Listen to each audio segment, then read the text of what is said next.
নমস্কার, পাঁচমেশালি গল্পে আবারও সবাইকে স্বাগত। আমি বন্দনা।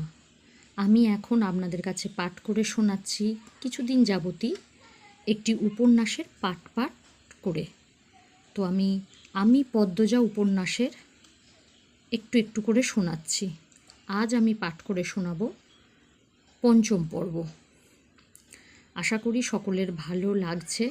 ভালো লাগলে অবশ্যই লাইক কমেন্ট করবেন এবং আমার চ্যানেলটিকে সাবস্ক্রাইব করে আমার পাশে থাকবেন। আম্মা, আজ আমি রাঁধি? পদ্মজার প্রতিদিনের প্রশ্ন। হেমলতা রাঁধতে দিবেন না জানা সত্ত্বেও পদ্মজা প্রতিদিন অনুরোধ করে।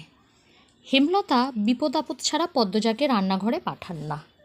সোনার শরীরে মাটির চুলার কালি লাগাতে হেমলতার মায়া লাগে। তিনি হাসেন। পদ্মজা মুগ্ধ হয়ে দেখে। হেমলতার বয়স ৩৬, শ্যামলা চেহারা, দাঁতগুলো ধবধবে সাদা, চোখের মণি অন্যদের তুলনায় বড় আর গাঢ় কালো। চোখ দুটিকে গভীর পুকুর মনে হয়। ছিমছাম গড়ন, পূর্ণা যেন মায়েরই কিশোরী শরীর। তবে তারা ৩ বোনই মায়ের মতো চিকন আর লম্বা। আচ্ছা, আজ তুই রাঁধবি। পদ্মজা ভাবেনি অনুমতি পাবে। আদুরে উল্লাসে প্রশ্ন করে, সত্যি আম্মা? যা জলদি, আছরের আজান কবে পড়েছে? পদ্মজা রান্নার প্রস্তুতি নিতে থাকে। পূর্ণা আর প্রেমা হিজল গাছের নিচে পাটি বিছিয়ে লুডো খেলছে। প্রেমা বাটপাড়ি করে। এ নিয়ে কিছুক্ষণ পর পর তাদের মাঝে তর্ক হচ্ছে। সকালে বৃষ্টি হয়েছে। রান্না করতে গিয়ে পদ্মজা ভেজা মাটির সোঁদা গন্ধ পেল। কি সুন্দর অনুভূতি! মোর্শেদ পদ্মজাকে রাঁধতে দেখে কপাল কুঁচকে ফেললেন। ঘরে ঢুকে হেমলতাকে মেজাজ দেখিয়ে প্রশ্ন ছুড়ে দিলেন, এই ছেড়ি রাঁধে কেন? হেমলতা নির্লিপ্তভাবে জবাব দেন, আমি বলেছি। কতদিন কইছি এই ছেড়ির হাতের রান্ধন আমারে না খাওয়াইতে? মোর্শেদের কঠিন স্বর পদ্মজার কানে আসে। মুহূর্তে খসিটুকু ফাটা বেলুনের মতো চুপসে যায়। সে জানে এখন ঝগড়া শুরু হবে। তার আম্মা আব্বার অনুচিত কথাবার্তা মাটিতে পড়তে দেন না। তার আগেই জবাব ছুড়ে দেন, খেতে ইচ্ছা না হলে খাবা না? রাইতবেলা না খাইয়া থাকবা মামি? খাবার রেখেও যদি না খেতে চাও সেটা তোমার সমস্যা। আমি বা আমার মেয়ে কেউই না করিনি। মোর্শেদ কিছু নোংরা কথা শোনাতে প্রস্তুত হন। হেমলতা সেলাই মেশিন রেখে উঠে দাঁড়ান। তিনি যেন বুঝে গিয়েছেন মোর্শেদ কি বলবেন। আঙুল তুলে শাসিয়ে মোর্শেদকে বলেন, একটা নোংরা কথা উচ্চারণ করলে আমি আজ তোমাকে ছাড় দেব না। পদ্ম তোমার মেয়ে, আল্লাহ সইবে না। নিজের মেয়ে সম্পর্কে এত নোংরা কথা কোনো বাবা বলে না। মোর্শেদ নোংরা কথাগুলো হজম করে নিলেন। তবে কিরমির করে বললেন, পদ্ম আমার ছেড়ি না। পদ্ম তোমার মেয়ে, আর একটা কথাও না। বাড়িতে অনেক মানুষ, নিজের বিকৃত রূপ লুকিয়ে রাখো। মোর্শেদ দমে যান। চৌকিতে বসে বড় বড় করে নিঃশ্বাস ছাড়েন।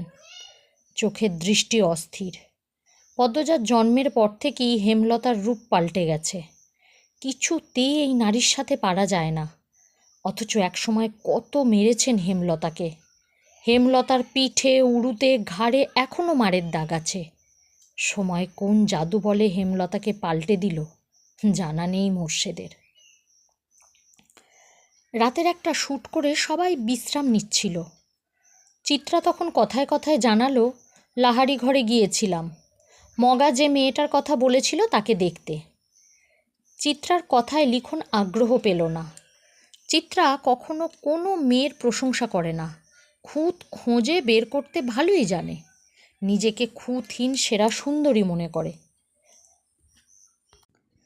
মেয়েটার নাম পদ্মজা। মগা? পুরো নাম জানিস? চিত্রা মগার সাথে কথা বললে মগা খুব লজ্জা পায়, এখনও পেল। লাজুক ভঙ্গিতে জবাব দিল, উম্মে পদ্মজা। ও হ্যাঁ, উম্মে পদ্মজা। চিত্রার পাশ থেকে সেলিনা পারভিন প্রশ্ন করলেন, কে নিয়ে আলাপ হচ্ছে? সেলিনা পারভিন চলমান চলচ্চিত্রের চিত্রার মায়ের অভিনয় করছেন। চিত্রা বলল, এই বাড়ির মালিক যিনি, উনার বড় মেয়ের কথা বলছি। এমন সুন্দর মুখ আমি দুটি দেখিনি। মেয়েটার মুখ দেখলেই বুকের ভেতর নিকষিত বিশুদ্ধ ভালো লাগার জন্ম হবে। এত শ্রী ভগবান দিয়েছেন মেয়েটাকে। লিখনসহ উপস্থিত সবাই অবাক হলো। চিত্রার মুখে কোনো মেয়ের প্রশংসা অবিশ্বাস্য। সবাইকে অবাক হয়ে তাকাতে দেখে চিত্রা বিব্রত বোধ করল। গলার জোর বাড়িয়ে বলল, সত্যি বলছি, সন্ন্যাসী ছাড়া কোনো পুরুষ এই মেয়েকে উপেক্ষা করতে পারবে না। পদ্মজাকে নিয়ে বেশ খানিকক্ষণ আলোচনা চলল। আগ্রহ বেশি লিখনের ছিল। যখন শুনল পদ্মজা 16 বছর, সে দমে গেল। ছোট মেয়ে, হয়তো এমন বয়সী বেশিরভাগ মেয়েরা স্বামীর ঘর করে থাকে, তবুও লিখনের পদ্মজাকে খুব ছোট মনে হচ্ছে। তার একটা বোন আছে 16 বছরের, এখনও 2 বেনি করে স্কুলে যায়। কত ছোট দেখতে। লিখন আনমনে হেসে উঠল। হিজল গাছের নিচে দাঁড়িয়ে আছে পদ্মজা। রাতের জোনাকি পোকা চারিদিকে। পদ্মজা প্রায় রাতে মুক্ত হয়ে দেখে জোনাকি পোকাদের। মনে হয় দল বেঁধে হারিকেন নিয়ে নাচছে তারা। তবে এই মুহূর্তে রাতের এই সৌন্দর্য পদ্মজার মনে ঢুকতে পারছে না। পদ্মজার ঠোঁট কামড়ে কাঁদছে, চোখ দুটো জ্বলছে খুব। মোর্শেদ রান্না খারাপ হওয়ার অজুহাতে থালাভর্তি ভাত তরকারি ছুঁড়ে ফেলেছে পদ্মজার মুখে। চোখে ঝোল পড়েছে। তা নিয়ে হেমলতার সে কি রাগ! মোর্শেদ অবশ্য চুপ ছিলেন। তিনি তো রাগ মিটিয়েই ফেলেছেন, আর তর্ক করে কি হবে? পদ্মজা তাকালো। হেমলতা ভেজা কণ্ঠে প্রশ্ন করলেন, খুব জ্বলছে রে মা? পদ্মজা জবাব দিতে পারল না। ঠোঁট ভেঙে কেঁদে উঠল। মা ছাড়া পৃথিবীতে আর কেউ নেই তার। মায়ের আদর ছাড়া কারও আদর পাওয়া হয়নি। সবাই তার দোষ খোঁজে। হেমলতার বুক চিরে দীর্ঘশ্বাস বেরুল। পদ্মজা ছিচকাদুনে, ছোট থেকেই কাঁদছে, তবুও জল ফুরোয় না, মন শক্ত হয় না। এমন হলে তো চলবে না। পদ্মজার কান্নার বেগ বাড়ল। হেমলতা সদ্য কাটা বড় গাছের বাকি অংশে বসলেন। চুপ করে পদ্মজার ফোঁপানো শুনছেন। পদ্মজা শান্ত হয়ে মায়ের পাশে বসল। তার মাথা নত। হেমলতা উদাস গলায় বললেন, এভাবে চলবে না পদ্ম। পদ্মজা তাকালো। হেমলতা বললেন, শোন পদ্ম, কেউ আঘাত করলে কাঁদতে নেই, কারণ মানুষ আঘাত করে কাঁদানোর জন্যই। আর যখন উদ্দেশ্য সফল হয় তখন তারা শান্তি পায়। যে আঘাত করলো তাকে কেন শান্তি দিবি? শক্ত থাকবি, বুঝিয়ে দিবি তুই এত দুর্বল নয়। যারে তারে পাত্তা দিস না, হাজার কষ্টেও কাঁদবি না। কান্না সাময়িক সময়ের জন্য মন হালকা করে, পুরোপুরি নয়। যে তোকে আঘাত করবে তাকে তুই তোর চালচলন দিয়ে ছিন্ন ভিন্ন করে দিবি। তখন তার মুখটা দেখে তোর যে শান্তিটা হবে, সেটা কান্না করার পরও হবে না। এই শান্তি স্থায়ী। হেমলতার কথা পদ্মজার উপর প্রভাব ফেলল না। সে করুণ স্বরে বলল, কিন্তু আব্বার ব্যবহার আমার সহ্য হয় না আম্মা। আমার সাথে কেন এমন করে আব্বা? তাকে কখনো সামনাসামনি আব্বা ডাবার সুযোগ পেয়েছিস? পাসনি। তবু কেন আব্বা আব্বা করিস? তাকে তুই পাত্তা দিবি না। তুমি খুব কঠিন আম্মা, তোকেও হতে হবে। আব্বা আব্বা কেন এমন করে আম্মা? আমি কি আব্বার মেয়ে না? আব্বা কেন বারবার বলেন আমি তার মেয়ে না? হেমলতা চোখ সরিয়ে নেন। পদ্মজা জানে এই জবাব সে পাবে না। দাঁতে দাঁত চেপে কান্না আটকানোর চেষ্টা করে। হেমলতা এক হাত পদ্মজার মাথায় রাখেন। কাঁদিস না আর। মায়ের রং না হয় পাসনি, মায়ের মতো শক্ত হওয়ার তো চেষ্টা করতেই পারিস। পদ্মজা নির্লজ্জ হয়ে আবার প্রশ্ন করল, আম্মা, আমি কি আব্বার মেয়ে না? বলো না আম্মা। পদ্মজা চোখ বেয়ে জল পড়ছে। খুব মায়া লাগছে হেমলতার। বুক ভারী হয়ে আসছে। তিনি আবেগ লুকিয়ে কণ্ঠ কঠিন করার চেষ্টা করলেন। মার খাবি পদ্ম, কতবার বলবো তুই আমার আর তোর আব্বার মেয়ে। কি নাম আমার আব্বার? কি শান্ত কণ্ঠ পদ্মজার। হেমলতা চমকান, তবে প্রকাশ করলেন না। মেয়েদের সামনে তিনি কখনো দুর্বল হতে চান না। পদ্মজার দিকে ঝুঁকে কণ্ঠ খাদে নামিয়ে বললেন, তোর আব্বার নাম মোর্শেদ মোড়ল। পদ্মজা হতাশ হয়ে দীর্ঘশ্বাস ছাড়ল। মাকে খুব বিরক্ত লাগছে এখন। খুব কঠিন করে বলতে ইচ্ছে হচ্ছে, যাও এখান থেকে, আমার কাছে আর আসবা না, কক্ষনো না। কিন্তু সে এমন ব্যবহার বাস্তবে কখনো পারবে না, কক্ষনো না। রাতের বাতাসে ভেসে আসছে হাসনা হেনা ফুলের ঘ্রাণ। আকাশে থালার মতো চাঁদ, ঝিরিঝিরি মোলায়েম বাতাস চারিদিকে। পদ্মজার চোখের জল শুকিয়ে গেল। হেমলতা ঝিম মেরে বসে আছেন। একসময় নিস্তব্ধতা কাটিয়ে একটা অসহায় কণ্ঠ ভেসে এলো, মায়েরা তাদের জীবনের গোপন গল্প সন্তানদের বলতে পারে না রে পদ্ম। পদ্মজা তাকালো। হেমলতা ছলছল চোখে তাকিয়ে আছেন। পদ্মজার কান্না পেল। মানুষটাকে এত নরম রূপে মানায় না। পদ্মজা আশ্বস্ত করে বলল, আমি আর কখনো জানতে চাইব না আম্মা। শুটিং দলের একজনও বাড়িতে নেই। সবাই স্কুলে মাঠে গিয়েছে। কয়দিন ধরে নদীর ঘাটে যেতে না পেরে তৃষ্ণার্ত হয়ে উঠেছে পদ্মজা। এই সুযোগ হাতছাড়া করা যায় না। হেমলতার অনুমতি নিয়ে সে ঘাটে চলে আসলো। ঘাটের সিঁড়িতে বসলো। কয়েক সেকেন্ড পর টের পেল গান বাজছে কোথাও। গানের সুর অনুসরণ করে কয়টা সিঁড়ি নেমে আসে। ঘাটের বাম পাশে বাঁধা নৌকোয় একজন পুরুষ বসে আছে, হাতে রেডিও। গানের উৎস তাহলে এখানেই। পদ্মজা বিব্রত বোধ করল। উল্টো দিকে ঘুরে ব্যস্ত পায়ে লাহারি ঘরে চলে আসে। পদ্মজা এত দ্রুত ফিরাতে হেমলতা প্রশ্ন করেন, কেউ ছিল? পদ্মজা মাথা নাড়ালো। হেমলতা চিন্তিত স্বরে প্রশ্ন ছুড়লেন, কিছু বলেছে? দেখতে কেমন? না আম্মা, কিছু বলেনি। আমাকে দেখেনি। মাথার চুল ঝাঁকড়া, মুখ খেয়াল করিনি। এইটাই তো লিখন সাহ, নায়ক, পূর্ণা পুলকিত হয়ে বলল। হেমলতার কিছু বললেন না। পূর্ণা সারাক্ষণ শুটিং দলটার আশেপাশে ঘুরঘুর করে। হেমলতা বিরক্ত হয়ে পূর্ণাকে কড়া নিষেধ দিয়েছেন আর না যেতে। যদি যায় মার একটাও মাটিতে পড়বে না। পূর্ণা ভয় পেয়েছে। কিন্তু লিখন সাহ আর চিত্রাদেবী জুটিটা এত ভালো লাগে তার যে শুটিং না দেখলে দম বন্ধ লাগে। তাই সে চুপি সারে টিনে একটা ছিদ্র করেছে। হেমলতা সেলাই মেশিন লাহারি ঘরের পিছন বারান্দায় রেখেছেন। সারাক্ষণ সেখানেই থাকেন। সে সময় পূর্ণা ছিদ্র দিয়ে উঁকি দেয়, শুটিং দেখে। পূর্ণাকে সবসময় দেখতে দেখে পদ্মজার আগ্রহ জাগল। সে উঁকি দিল। ঝাঁকড়া চুলের মানুষটা একজন অতি সুন্দরী মেয়েকে কোলে তুলে নিয়েছে। দৃষ্টি মোহময়, প্রেমময় গানের সুরধ্বনি বাড়ি জুড়ে। ক্যামেরা ধরে রেখেছেন কেউ কেউ। গানের শুটিং বোধ হয়। পদ্মজা অদ্ভুত অনুভূতি অনুভব করল। লজ্জা পেল, চোখ সরিয়ে নিল। রাতে ঝড় এসেছিল। লাহারি ঘরের পিছনে তৈরি পথ বন্ধ হয়ে গেছে। গাছের ভাঙা ডালপালা দিয়ে সব রাস্তা বন্ধ।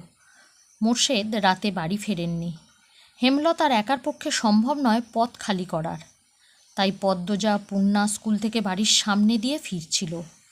উঠোনে শুটিং দলের সবাই ছিল। পদ্মজা মাথা নত হয়ে থেমে থেমে কাঁপতে থাকে। পথ শেষই হচ্ছে না। মাথায় ঘোমটা টানা। অনেকের নজরে পদ্মজা চলে আসলো। মিলন নামে একজন পূর্ণাকে ডাকল, এই পূর্ণা। পূর্ণা দাঁড়ালো, সাথে পদ্মজা। পদ্মজা শুটিং দলটার দিকে তাকাচ্ছে না। মিলন পদ্মজার দিকে চোখ স্থির রেখে পূর্ণাকে প্রশ্ন করল, পাশের মেয়েটাকে প্রথম দেখছি? আমার বড় আপা। আপন? মিলন ভারী আশ্চর্য হয়ে বলল, 10 দিন হলো এখানে আসার। কখনো পূর্ণা প্রেমা ছাড়া কোনো মেয়েকে চোখে পড়ল না, কণ্ঠও শোনা যায়নি। তাই বড় বোন বলাতে সে খুব অবাক হলো। পূর্ণা হেসে বলল, আপন। মিলন বিড়বিড় করে বলল, চেহারার তো মিল নেই, সবাই বলে। আচ্ছা যাও। দু বোন লাহারি ঘরে চলে আসলো। পদ্মজা হাঁপ ছেড়ে বাঁচল। ভেতরটা এত কাঁপছিল, অনেক মানুষের পা দেখেছে, চোখ তুলে মানুষগুলোর মুখ দেখার সাহস হয়নি, তবে ইচ্ছে হয়েছিল চোখ তুলে তাকাতে। বিকেলে হাজেরা আসলো, সবুর মিয়ার স্ত্রী। সবুর দিন রাত গাঁজা খেয়ে পড়ে থাকে, বউ বাচ্চাদের খোঁজও রাখে না। হাজেরা এর বাড়ি ওর বাড়ি এটা ওটা চেয়ে নেয়, এরপর 2 বাচ্চা নিয়ে খায়। পদ্মজার খুব মায়া হয় হাজেরার প্রতি। হাজেরা আসতেই হেমলতা পদ্মজার উদ্দেশ্যে প্রশ্ন ছুড়লেন, লাউ গাছে কয়টা লাউ দেখেছিস? 9টা আম্মা। পূর্ণা কই? ওরে বল 2টা লাউ হাজেরাকে দিয়ে দিতে, কাঁচা মরিচও দিতে বলবি। পদ্মজার মুখে কালো আঁধার নেমে আসে। হেমলতা পদ্মজার মুখ দেখে বুঝতে পারেন পূর্ণা বাড়িতে নেই। টিভি দেখতে গেছে তাই না? পদ্মজাকে দ্বিধাগ্রস্ত হতে দেখা গেল। বিব্রতভাবে বলল, আম্মা আম্মা আমাকে বলে গেছে তুই ওর অভিভাবক। একটু শরীরটা খারাপ লাগছে বলে শুয়েছি, অমনি সুযোগ লুটে নিয়েছে। আম্মা আমার দোষ, পূর্ণারে কিছু বলো না। পদ্মজার ভেজা কণ্ঠ হেমলতার রাগ উড়িয়ে দিল। তিনি অন্যদিকে মুখ করে শুয়ে বললেন, হাজেরারে নিয়ে যা, ঘোমটা টেনে যাবি, বেগুন বেশি হলে কয়টা দিয়ে দিস। পদ্মজার মন ভরে গেল। তার মা এত বেশি উদার, কখনো কাউকে ফিরিয়ে দেন না। সামর্থ্যের মধ্যে আরও বেশি কিছু দেওয়ার মতো থাকলে তিনি কার্পণ্য করেন না। তবে হাজেরার স্বভাব অভাবে নষ্ট হয়েছে, চুরি করার প্রবণতা আছে, তাই পদ্মজাকে যেতে বললেন। উঠোনের এক কোণে এবং লাহারি ঘরের ডান পাশে লাউয়ের মাচা। 9টা লাউ ঝুলে রয়েছে, তরতাজা টাটকা সবুজ পাতা নজর কাড়ে। পদ্মজা বাড়ির দিকে তাকালো না। একটা লাউ হাজেরার হাতে দিয়ে বলল, কি দিয়ে রাঁধবা? জানি না গো পদ্ম, গিয়া দেহি, মাছ মিলানে যায়নি। তোমার ছেলেটার ঠান্ডা কমেছে? পদ্মজা কাঁচা মরিচ ছিঁড়ে হাজেরার আঁচল ভরে দিল।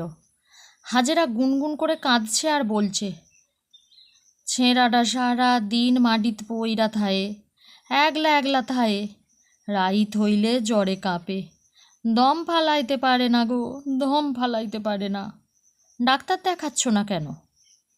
টেহা লাগবো না, কই পামু? তুমি মাতব্বার বাড়িতে যেও, শুনেছি ওনারা খুব দান খয়রাত করেন। হাজেরা বাধ্যের মতো মাথা নাড়ল। বেগুন গাছ বাড়ির পিছনে। পদ্মজা বাড়ির পিছনে সাবধানে আসলো। মনে মনে ভাবছে, হাজেরার ছেলে সুস্থই আছে, সকালেই সে দেখেছে। হাজেরা মিথ্যা বলছে, মানুষের খুব অভাব পড়লে বুঝি এমনই হয়। এত সবজি আছে, টমেটো নেই, পাওয়া যাবে? পরিষ্কার সহজ গলায় বলা পুরুষালী কণ্ঠটি পদ্মজাকে মৃদু কাঁপিয়ে তুলল। ঘুরে তাকালো। লিখনকে দেখে বিব্রত বোধ করল। কারো সামনে নিজের অস্বস্তি প্রকাশ করা উচিত না, কথাটি হেমলতা বলেছেন। পদ্মজা হাসার চেষ্টা করল, জবাব দিল, এই বর্ষাকালে টমেটো কোথায় পাবেন? বর্ষাকালে টমেটো চাষ হয় না। টমেটো শীতকালীন ফসল, গ্রীষ্ম বর্ষাতেও তো পাওয়া যায়। পদ্মজা অস্বস্তি লুকিয়ে রাখতে পারছে না। স্কুলের শিক্ষক আর খুব আপন মানুষগুলো ছাড়া কোনো পরপুরুষের সাথে তার কখনো কথা হয়নি। লিখনের সাথে কথা বলতে গিয়ে তার জবান বন্ধ হয়ে যাচ্ছে। সে চুপচাপ বেগুন বুঝিয়ে দিল হাজেরাকে। লিখন বলল, আমি তো গতবার বর্ষাকালে টমেটোর সালাদ তৈরি করেছি। হয়তো টমেটোর জাত আলাদা ছিল, সাধারণত আমাদের শীতকালেই টমেটো হয়। কথা শেষ করে দ্রুত লাহারি ঘরে ফিরল সে। মনে হচ্ছে পরপুরুষের সাথে কথা বলে ঘোর পাপ হয়ে গেছে, পাপ মোচন করতেই হবে। ঘরে ঢুকে ঢকঢক করে 2 গ্লাস পানি খেল। হেমলতা ঘুমাচ্ছেন, নয়তো পদ্মজার মুখ দেখে নির্ঘাত বুঝে যেতেন কিছু একটা ঘটেছে। পদ্মজা ভক্তি নিয়ে আল্লাহ তাআলার প্রতি শুকরিয়া আদায় করল। হেমলতা সালোয়ার কামিজ সেমাই করছিলেন। তখন বারান্দার সামনে একজন পুরুষ লোক এসে দাঁড়ালো। হেমলতা শাড়ির আঁচল মাথায় টেনে নেন, জিজ্ঞাসুক দৃষ্টি নিয়ে তাকান। লোকটি হেসে বলল, আমি মিলন, শুটিং দলের। আজ এখানেই শেষ করলাম পদ্মজা উপন্যাসের 5ম পর্ব। আবার আসবো অন্য পর্ব নিয়ে। সকলে ভালো থাকুন আর শুনতে থাকুন পদ্মজা উপন্যাস। আমি নিশ্চিত সকলের ভালো লাগবে এই লড়াকু মেয়ের কাহিনী। সকলে পাশে থাকুন। নমস্কার।